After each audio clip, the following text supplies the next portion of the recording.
So I'm a little insecure to share this, if I'm being honest. About a year and a half ago, I had a flight that I wish I could go back and change. I was flying solo in my own airplane, and I had a moment of a lot of fear and kind of the overwhelming sense that I felt like a passenger in my own airplane, which is a really, really bad feeling as a pilot. And I was even rolling tape when I made this flight, and as soon as I landed, I deleted the video just because I didn't want to relive it. And I wish I wouldn't have done that, but I think I've got enough visuals here that I can kind of recreate the moment for us. But looking back on it, it was all within my control. It was all one mistake that led to another, and I can kind of see how that would happen. It wasn't a crash or anything. No one died. No one got hurt. Everyone's healthy. Everyone's safe. But man, it's a flight I wish I could go back and change and do differently. And so I thought maybe by documenting it on this channel can help me to avoid those mistakes in the future and might apply to your flying also. So let me set the scene for us a little bit. I was flying up in Idaho, which if you've watched this channel for any amount of time, you've probably heard me mention Idaho. It's a wonderful place to fly.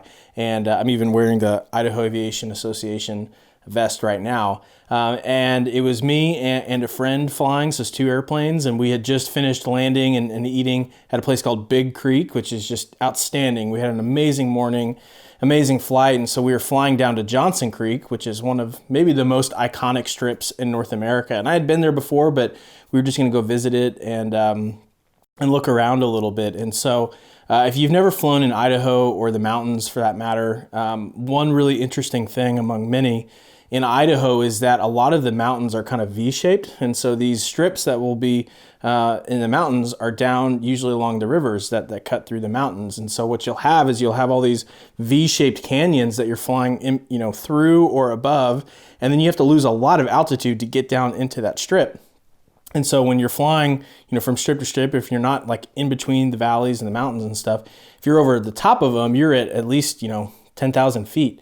And we were in the summer, so you've got some density altitude at play, which we'll talk about more in a minute. So we're at about 10,000 feet coming from Big Creek down to Johnson Creek. And Johnson Creek, the field elevation there is about 5,000 feet. So, you've got 5,000 feet to clear instead of just a normal kind of pattern altitude of 1,000 feet. You're coming in at more than 5,000 feet above the airport, which isn't a big deal. It's just something, it's just a dynamic up there. So as we're coming down from Big Creek, we're at about 10,000 feet, start descending into Johnson Creek. I'm following the lead ship, who's the best pilot I've ever met. And I was loose formation about a mile behind him and such. And so we're kind of descending here into Johnson Creek, and it takes me a while to find the airstrip. And I finally find it and realize I'd been looking way too far away, and we were nearly on top of it, right? And I'm about 4,000 or 5,000 feet above the elevation of the airstrip, which I'm just way too high. And I keep pushing on, which as you'll kind of learn here and notice that this is a common theme of this flight, is that I kept pushing onward instead of saying I need to kind of reset up my entry here. And so the lead ship is coming in, and he's going over midfield. I'm descending, trying to descend pretty quickly to get over midfield, enter a left downwind. So as the lead ship starts to kind of enter downwind and turn base and such, I'm now over midfield, the airport, and I'm still pretty high, but I've got flaps out, and I'm starting to slow down. About this time, I hear on the radio announced a formation flight of RVs entering left downwind for Johnson Creek, landing to the south. And so I'm able to find them pretty quickly visually. And so they're barely just starting their left downwind. I'm kind of midfield, starting to enter a left downwind. I think I'm already ahead of them. This won't be a big deal. I'll just kind of make a short approach because I'm kind of in loose formation with my lead ship at this point. Which at this point, I'm not really in formation anymore. I mean, we're no longer really a flight of two, and that's on me. And so a lot of errors here, that I thought I could just kind of get in front of them quickly and no big deal. Not really ever thinking, hey, aborting this is an option. Like just flying down the valley, setting back up, breaking loose formation is totally an option. I just remain committed to saying I need to land behind my lead ship. So I turn into the downwind and start turning base, knowing that there's a pack of RVs behind me and my lead ship is on short final. So I put all my flaps out and I'm turning base to final. And keep in mind, I'm still at, I don't know exactly how high I was, but several thousand feet above the airstrip at this point. But again, thinking, my normal flying at sea level, when you dump the flaps in my 182 and pull the power back, I mean, the thing will come down. It loves to glide, but you can lose altitude pretty quickly if you want. And I noticed that even with 30 degrees of flaps out, which is what I normally land with on base, and idle power, I was still just scorching across the ground. I was still going really fast. And I was having a hard time losing altitude, and I realized, man, I'm really high, like above sea level, and there's density altitude at play, meaning the air acts thinner, or it is thinner than what it would normally be at that altitude. And so you've got less air molecules to do many things, whether it's provide lift or provide air for the engine, or even slowing the airplane down if you need it for air resistance. Like the air is just really thin, and I had density altitude making it even thinner because of the heat and just kind of the summer climate there and such. And so as I'm turning base to final, kind of a short base, I'm trying to make a short approach here to get out of the way of the people behind me. I just realized I'm not coming down, fast enough. And so I even start slipping the airplane, right? And it's all happening very, very quickly. And even in that moment, I don't say, hey, this is a really unstable approach, right? Like, let's just abort this approach. I was so committed to landing and getting on the ground and getting out of the way because I just felt confident that normally I don't have a problem with short approaches, and I feel confident in my airplane. But I'm normally flying at sea level or pretty close to it. And so I'm on final, and this is where that moment that I described in the beginning of the video happened, where I started to feel like a passenger. That I was on short final in the mountains, got mountains on both sides of me, right? The ravines. And I'm trying to lose a lot of altitude very quickly and airspeed. I'm going way too fast, 30 knots faster than I need to be. And I can't slow down, and I can't lose altitude. So I start slipping the airplane, and I'm coming down to the runway, and my lead ship is on the runway, and he's kind of pulling off at the end. And so I've got space, but I'm thinking, I felt so committed. The thought of a go around didn't even come to mind. I just thought, I got to do this. And it was in that brief moment that I thought, I'm trying to slow down. I'm trying to lose altitude. I'm trying to be stabilized. And none of those things are happening. And I don't have any other things in my tool belt here to slow down or lose altitude. And so I felt like a passenger. I thought, I'm going way too fast. I don't even know what this land, I don't even know if I'm gonna be able to get it stopped, even though Johnson Creek is massive, right? And I felt so committed. I thought I just have to do the best I can. And I legitimately felt scared. And I don't know that I've ever felt scared in my airplane before. And so I come down to the runway, and obviously it's not like a nice gentle flare or anything with a nose up attitude or anything. I'm having to literally push the airplane onto the grass there because I've got so much airspeed, it's really wanting to fly. And so I get it on the ground, and I'm getting all over the brakes and stuff, trying to get out of the way. And all of this happened in probably less time than it's taking me to explain it to you right now. It all happened so fast, as they say, right?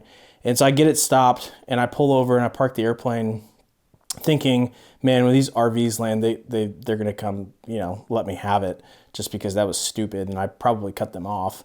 And that didn't happen, but I sat there for a minute and shut the airplane off, killed the cameras, and thought, what did I just do? It happened so quickly, and I didn't ever give myself an out. I just thought, I'm gonna commit to the landing, and it's no big deal here. I also wasn't familiar enough with Johnson Creek to know, hey, at what points can I go around here? And there's plenty of room there, and I never gave myself an out. And so, we continued the trip, and I was flying very conservatively the rest of the trip, obviously, and not that I'm ever not flying conservatively, but I was just extra cautious. And really just going to bed that night, it took me a while to really shake that off and say, man, I don't like that situation that I put myself into. And, I think I can kind of boil it down into 4 different areas. There's many mistakes that I made, but as I think about how this translates to other flights and your flying, these are kind of the 4 mistakes that I saw. The first one is that, I was really making a poor approach. It was both short and it was unstable. I didn't see the runway fast enough. And I was trying to lose a lot of altitude and do a short approach on top of that at high density altitude. And so you put all those things together, and the approach is really poor. I'm trying to force 3 or 4 different dynamics of that approach that were all unfit, right? I'm too high, I'm too fast, I'm too short. It was just a poor approach. And so I always hear that a lot, like, hey, make a stabilized approach. And And I always just thought it meant like under control and stuff. But in the air, in the story I just told, I felt like I was under control. But when you think about the dynamics of an approach being, on altitude, on airspeed, on position, none of those things were at play. It was an unstable approach in every sense of the word. So that was the first thing. The second thing is that I had density altitude at play, and I was trying to lose way too much altitude way too fast. And again, this, I don't think this would have been as big of an issue in my kind of near sea level airports that I'm normally flying at in Texas, and it's not that hard to lose altitude. But when you go fly in the mountains in the summer and you're at 10,000 feet and the density altitude's higher than that, you better believe there's some density altitude, and it's going to be really hard to slow down. And so I didn't give that appropriate credit to know, and it kind of goes back to number one about my approach being stabilized. Like, okay, I'm too high, too fast, and I've got density altitude on top of that. I didn't, I mean, it's clear as day now, but I did not put those two things together in my head at the time, and now I can see that. So that was the second thing. The third thing is that I was trying to rush it. Again, I guess it all kind of comes back to the stabilized approach, but I was just trying to force it in. I was trying to think, man, I'm confident to make a short approach.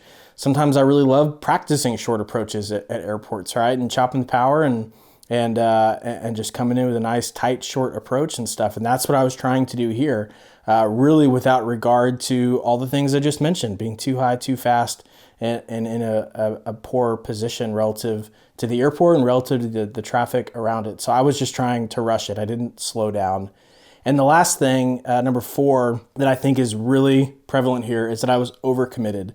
The entire way through the approach and the landing, I was so overcommitted to it. Even from the moment that I saw the airstrip and I was way too high and it was closer than I thought, man, that would have been a perfect time to punch out, but I was committed to it, right? When I went over midfield and I was still too high and too fast, and there were RVs coming on downwind that I was going to have to make a short approach inside in order to give them spacing. I was overcommitted to that. That would have been a perfect time to punch out, fly up the valley, and kind of reset up. When I was turning base and I realized I was way too high, way too fast, that would have been a great time to just overfly the airfield and just continue on as though I was departing and come back in and try again. And similarly on final, when I had that moment of fear, I only thought the way out was to continue on the way I was going, which was trying to land. I didn't give myself another out. And it's hard to do that in the moment because it's all happening so fast. But I think at every single point of that approach, in the few minutes it took, I was just way overcommitted to it. So I guess the big takeaway for this flight for me was the concept that, being pilot in command doesn't just mean being in command of the aircraft to manipulate it and make it do what you want it to do. Like, oh, I'm in charge of landing, so I need to land it well, right?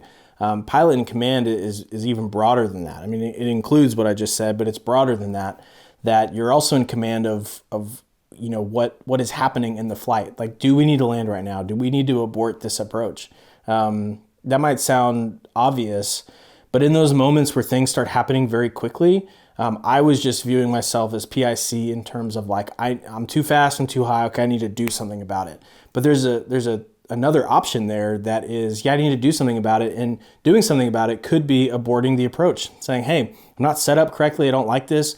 I'm going around. I'm going to do something different. And I was just so locked into, I know how to fly this airplane well, and I can make it do what I want it to do. And when it wasn't doing what I wanted it to do, backing out wasn't an option for me in the moment when it was all happening quickly. And so I think just remembering that as pilot in command, whether we're by ourselves or we have passengers, we're in command of the whole flight. And we need to view it that way, and always remember we have options out if the situation is getting into something that is unsafe or something we don't like. And so that was my big takeaway. So thanks for allowing me to share that with you guys here today.